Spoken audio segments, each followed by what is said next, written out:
Olá, meus amigos! Estamos de volta aqui para mais um vídeo nessa série de vídeos que estamos gravando para comentar o pacote anticrime, a Lei 13.964, de 24 de dezembro do ano de 2019, que tem previsão para entrar em vigor no dia 23 de janeiro de 2020.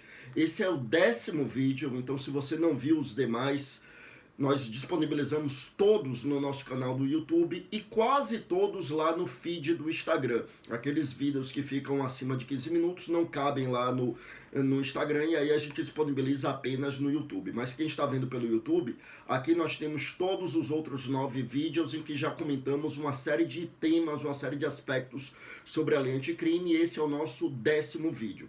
E hoje eu não vou comentar especificamente a lei, a alteração legislativa. Eu vou comentar a decisão do ministro Dias Toffoli, que foi proferida na data de ontem, 15 de janeiro. Estamos gravando aqui no 16 de janeiro e ontem saiu, no final da tarde, a decisão do ministro Dias Toffoli em uma medida cautelar em algumas ações de inconstitucionalidade que foram ajuizadas contra essa lei. Então vamos entender essa decisão do ministro Dias Toffoli. Só para a gente contextualizar, foram 3 ações diretas de inconstitucionalidade que foram ajuizadas contra a Lei 13.964, a Lei Anticrime.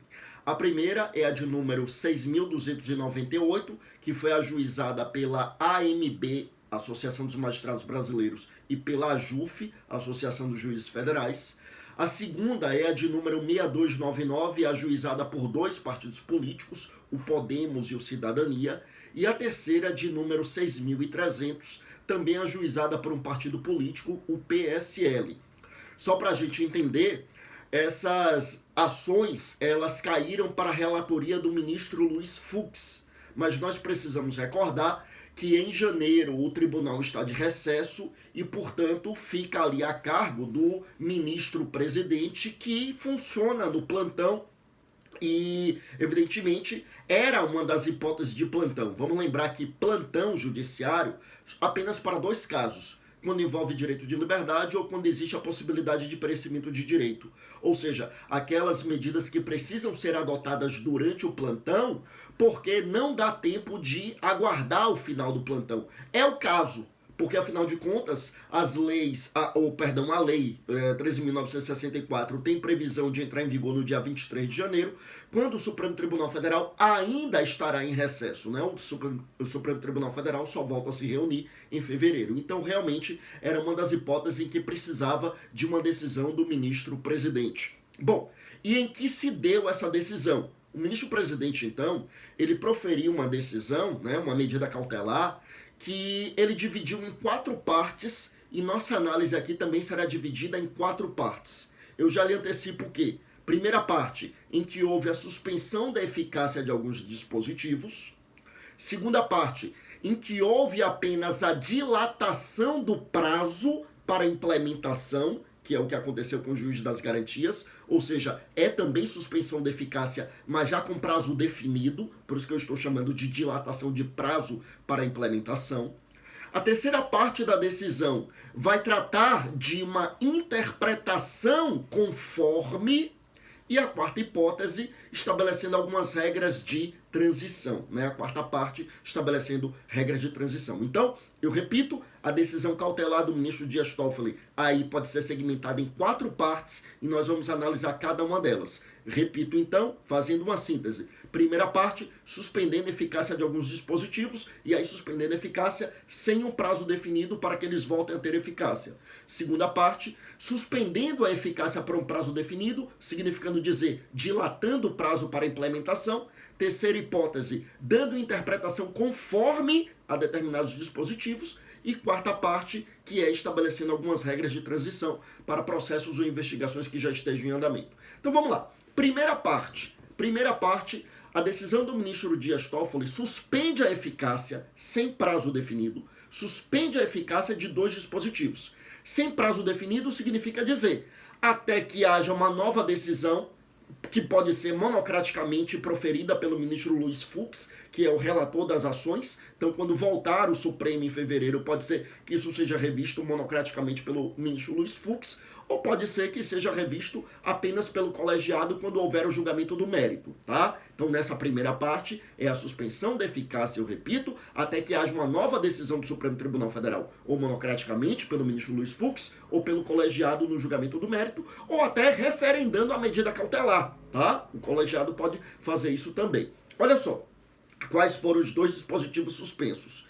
Primeiro, o artigo 3º-D, parágrafo único, né? 3º-D, parágrafo único, já estou falando da redação do CPP, né? Porque a lei anticrime acrescentaria o artigo 3º-D, parágrafo único no CPP, estabelecendo que, diz respeito ao juiz das garantias, tá? Dizendo que naqueles lugares que houvesse apenas um juiz, os tribunais estabeleceriam ali um rodízio de juízes. Isso está suspenso, ou seja, será realmente necessário aguardar a regulamentação dos tribunais ou a regulamentação que já está em andamento por parte do CNJ. Então a gente ainda não tem como dizer, diante dessa decisão do ministro Dias Toffoli, a gente não tem como dizer como é que vai ficar a implementação do juiz das garantias quando houver comarcas com vara única, com juiz único. A lei previa o estabelecimento de rodízio de juízes para funcionar como juiz das garantias, isso está suspenso, tá? Olha, o segundo dispositivo suspenso pelo ministro Dias Toffoli, é o artigo 157, parágrafo 5º. É a única parte da decisão do ministro Toffoli que não diz respeito especificamente ao juiz das garantias, tá? Por quê? Esse 157, parágrafo 5º, meus amigos, olha só. Ele está se referindo ao artigo 157 do CPP, que trata da questão da prova ilícita. Quando foi dada a nova redação a esse artigo 157, lá atrás, em 2008, há 12 anos, portanto, havia a previsão de um parágrafo 4º no 157. O que era o parágrafo 4º? O parágrafo 4º criava a figura que a gente chama em doutrina de contaminação do entendimento. O que é contaminação do entendimento? É que o juiz que tem contato com a prova ilícita, ele não poderia julgar o processo. Porque ao ter contato com a prova ilícita, ele poderia contaminar o seu entendimento, e ainda que na decisão ele fundamentasse dispensando a prova ilícita, o seu entendimento já poderia ter sido formado por conta daquela prova ilícita, e portanto ele perderia a imparcialidade, porque imparcialidade processualmente é o distanciamento da causa. Ele já não teria esse distanciamento, e portanto ele não teria imparcialidade, e portanto ele não poderia julgar o processo. Pois bem, esse parágrafo 4º do artigo 157, lá atrás, em 2008, ele foi vetado pela Presidência da República. Então, nós não acolhemos a teoria da contaminação do entendimento. O que é que a gente tem até hoje? O juiz que teve contato com a prova ilícita, ele profere uma decisão determinando o desentranhamento daquela prova. Após a preclusão da sua decisão, ele determina a inutilização da prova, mas ele continua à frente do processo. Ele não precisa se afastar de acordo com a nossa lei. Aí vem o parágrafo... aí vem a lei anticrime, acrescentando o parágrafo 5º a esse artigo 157, para resgatar a ideia da teoria da contaminação do entendimento. E foi isso que o ministro Dias Toffoli suspendeu na decisão de ontem, 15 de janeiro de 2020. Então, o que é que diria o parágrafo 5º? Que o juiz que teve contato com a prova ilícita, ele não poderia ficar à frente do processo. O ministro Dias Toffoli suspendeu esse dispositivo sem um prazo definido para voltar a ter eficácia, né? Está suspensa a eficácia desse dispositivo. Na decisão ele fundamenta dizendo que essa ideia é muito vaga, porque não regulamenta questões específicas, como, por exemplo, o juiz que só teve contato com a prova ilícita, só percebeu a prova ilícita no momento de sentenciar, porque não foi ele o juiz que fez a instrução, porque, por exemplo, o juiz que fez a instrução, ele se afastou por aposentadoria, né? Então essa é uma das hipóteses que está muito vaga ali na lei, na opinião do ministro Dias Toffoli, claro. E por isso ele suspendeu a eficácia do dispositivo, porque era um dispositivo muito vago e isso afrontaria a legalidade que se exige em matéria de direito penal e de direito processual penal, tá bom? Então esse dispositivo, que implementaria aí a figura da contaminação do entendimento, está suspenso, não vai entrar em vigor no dia 23 de janeiro. Será necessário que ou o ministro Luiz Fux, que é o relator dos processos, ou o colegiado, ao se reunir, referende ou não essa decisão do ministro Dias Toffoli. Mas então está suspensa a ideia da teoria da contaminação do entendimento.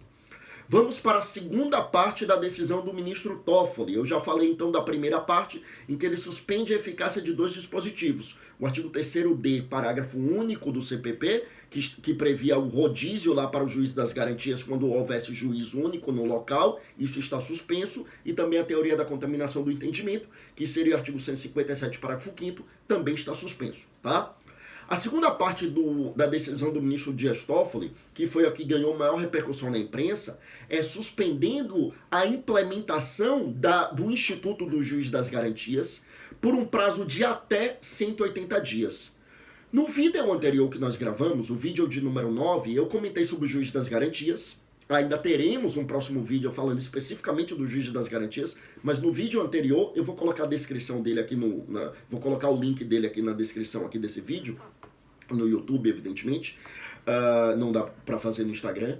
Mas, assim, quem não viu, dê uma olhada lá, porque a gente comenta bastante, assim, o que é a figura do Juiz das Garantias, que tanto tem se falado, tá?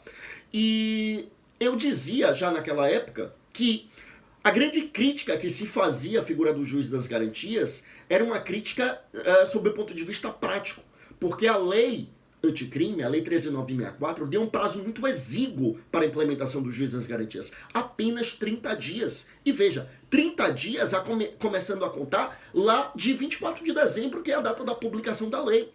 O que significa dizer que são 30 dias pegando todo o recesso judiciário que foi de 20 de dezembro a 6 de janeiro. Então é realmente um período muito curto para implementar a figura do Juiz das Garantias.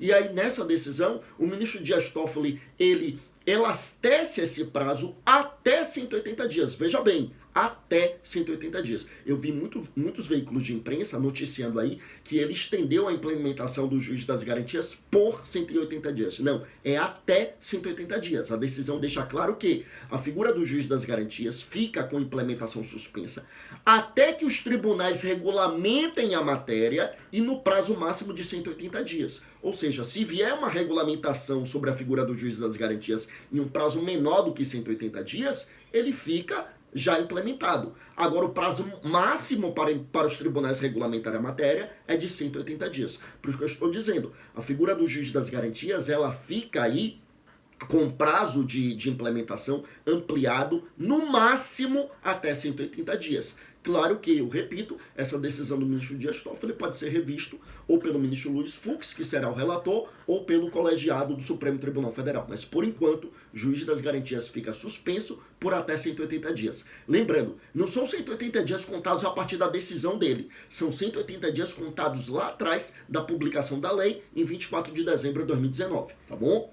Olha, não foi acolhido pelo ministro Dias Toffoli um argumento que alguns utilizaram nas ações de inconstitucionalidade, no sentido de que a figura do Juiz das Garantias violaria a Constituição por vício de iniciativa, porque a iniciativa para tratar da reestruturação do judiciário, a iniciativa de lei é do judiciário. E aí o ministro Dias Toffoli entendeu, né, isso está claro lá na fundamentação da decisão, em que ele coloca que, na verdade, o Juiz das Garantias não é reestruturação do judiciário, é reorganização do judiciário, porque não cria novos cargos, não cria novos órgãos, não cria novos institutos. Ele apenas reorganiza a competência funcional dos juízes. E isso é matéria de processo penal e não de estruturação do Poder Judiciário e, portanto, não teria reserva de lei especificamente do Poder Judiciário. Então ele rechaçou esse argumento da inconstitucionalidade. Vamos ver como é que vai ficar isso lá no colegiado do Supremo, porque é um dos argumentos aí trazidos nas ações diretas de inconstitucionalidade. Vamos então para a terceira parte da decisão do ministro Toffoli. A segunda parte então foi essa em que ele estende a implementação do Juiz das Garantias por um prazo máximo de 180 dias. Terceira parte da decisão do ministro Dias Toffoli foi para especificar que a figura do Juiz das Garantias não se aplica, em primeiro lugar, para os processos em órgãos colegiados, os tribunais, segundo lugar, para o tribunal do júri, terceiro lugar, quando houver violência doméstica e familiar contra a mulher, em quarto lugar, na justiça eleitoral. deixa-me comentar um pouco isso aqui. Eu até comentei isso no último vídeo, eu até já tinha dito, né, que havia uma defesa de alguns órgãos de classe para que a figura do juiz das garantias não se aplicasse ao tribunal do júri e os casos envolvendo Lei Maria da Penha. Eu até fiz uma crítica em relação a isso, porque a lei é clara ao dizer que se aplica a todos os processos, todos os juízos. Então você já percebeu que com a devida vênia discordo dessa parte da decisão do ministro Dias Toffoli, mas vamos comentá-la aqui. Primeiro que ele diz que não caberia aplicar a figura do juiz das garantias por órgãos colegiados, porque aquela imparcialidade que se quer com o juiz das garantias já estaria assegurado em órgãos colegiados. E por isso não dá para ter juiz das garantias nos processos originários nos tribunais. Então, por exemplo, aqueles processos que são regidos pela Lei 8.038, que trata do procedimento nos tribunais. Então, por exemplo, um prefeito acusado da prática de um crime, ele tem foro por prerrogativa de função no Tribunal de Justiça ou no Tribunal Regional Federal, a depender da natureza do crime. Como o processo já começa no Tribunal de Justiça e no Tribunal Regional Federal, não vai haver figura de juiz das garantias. Ou seja, não vai ver aquela história de que o desembargador que atuou ali na fase de investigação, adotando as medidas acobertadas pela cláusula de reserva jurisdicional, esse desembargador, ele não está impedido para atuar na fase de processo, porque em se tratando de processo nos tribunais, não há a figura do juiz das garantias. E o mesmo raciocínio foi utilizado pelo ministro Dias Toffoli para os processos do Tribunal do Júri. Como o júri, o Conselho de Sentença é um órgão colegiado, então não haveria necessidade de juiz das garantias. Tá.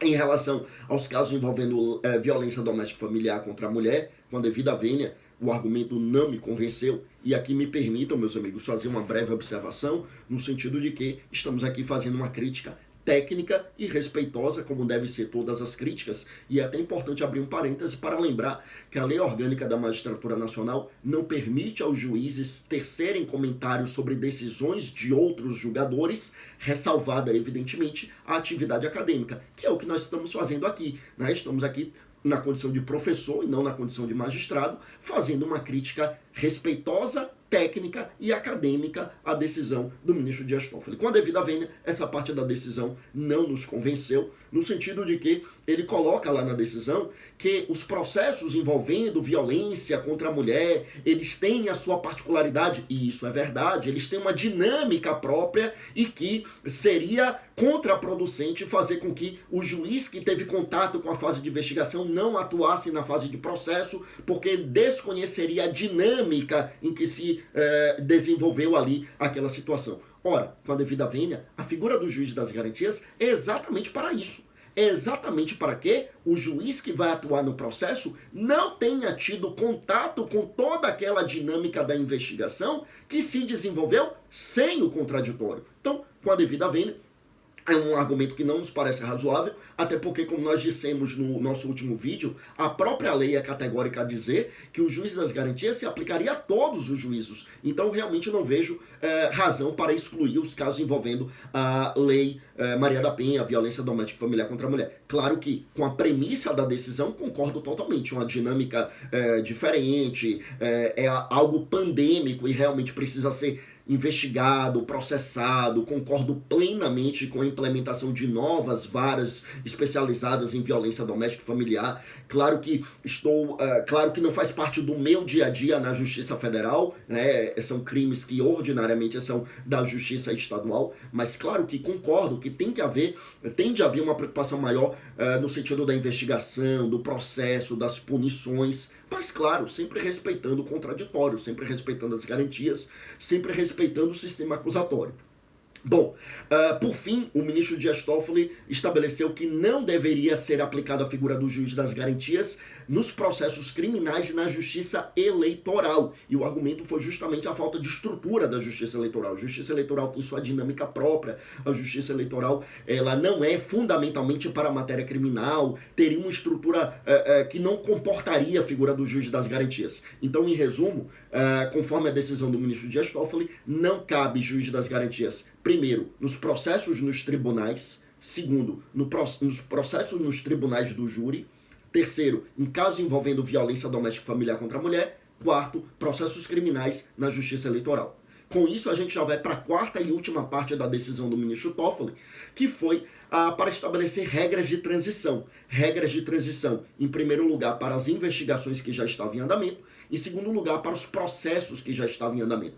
Para os processos que já estavam em andamento, o ministro Dias Toffoli deixou muito claro que, nos processos que estão em andamento, aquele juiz que havia atuado lá na fase de investigação, ele não está impedido para continuar a atuar no processo. Então, por exemplo, lá na Justiça Federal, eu estou lá à frente de alguns processos criminais, lá na vara em que eu atuo, que é uma vara criminal. Nesses processos que já estão em andamento, muitos deles eu atuei na fase de investigação adotando, acolhendo ou não, né, decidindo sobre algumas medidas, como interceptação telefônica, busca e apreensão domiciliar. Então, nesses processos que já se iniciaram, muito embora eu tenha atuado lá na fase de investigação, eu continuo à frente desses processos, porque nessa regra de transição, para os processos que estavam em andamento, não há que se falar no impedimento do juiz que atuou na fase de investigação. E segunda parte dessa regra de transição. Para as investigações que estão em andamento, aí sim, investigação que está em andamento. Se porventura eu atuei ali em uma investigação decidindo sobre a interceptação telefônica, decidindo sobre a prisão preventiva, e aí sobreveio a lei e ainda estamos na fase de investigação, aí sim eu não poderia atuar na fase de processo. Aí eu, que estou atuando na fase de investigação, já estou atuando na condição de juiz das garantias e não poderia atuar na fase de processo. Então, em resumo, quando a lei veio, aí processos criminais que já estavam em andamento, ainda que o juiz tenha atuado na fase de investigação, ele pode continuar à frente do processo criminal. Agora, se era investigação que estava em andamento, aí esse juiz que está atuando ali naquela investigação, ele já funciona como juiz das garantias e ele não pode atuar na fase de processo, tá? Meus amigos, síntese de tudo que dissemos aqui. Decisão do ministro Dias Toffoli no plantão. Decisão do ministro Dias Toffoli no plantão e, portanto, 4 partes da decisão. Primeiro, suspendendo a eficácia, sem dia, né, sem prazo, suspendendo a eficácia do artigo 3º-D, parágrafo único, que diz que onde houver juiz único, o juiz das garantias será em sistema de rodízio, isso está afastado, está suspenso. Segunda parte, no artigo 157, parágrafo 5º, que é a teoria da contaminação do entendimento. Juiz que teve contato com a prova ilícita não pode continuar à frente do processo, isso também está suspenso pela decisão do ministro Dias Toffoli. Segunda parte da decisão do ministro Dias Toffoli, deu um prazo de até 180 dias para a implementação da figura do juiz das garantias. Lembrando que 180 dias é o prazo máximo. Se os tribunais regulamentarem a matéria antes, o juiz das garantias já é implementado antes. Lembrando que 180 dias contados da lei e não da decisão do ministro. Terceira parte da decisão dele, dizendo que não se aplica a juiz das garantias. Primeiro lugar, aos processos nos tribunais. Segundo lugar, aos processos dos tribunais do júri. Terceiro lugar, aos casos envolvendo violência doméstica familiar contra a mulher. Quarto lugar, aos casos dos processos criminais da Justiça Eleitoral. Última parte da decisão do ministro Dias Toffoli, regra de transição. Nos processos que já estavam em andamento, se o juiz havia atuado na fase de investigação, ele pode continuar à frente do processo.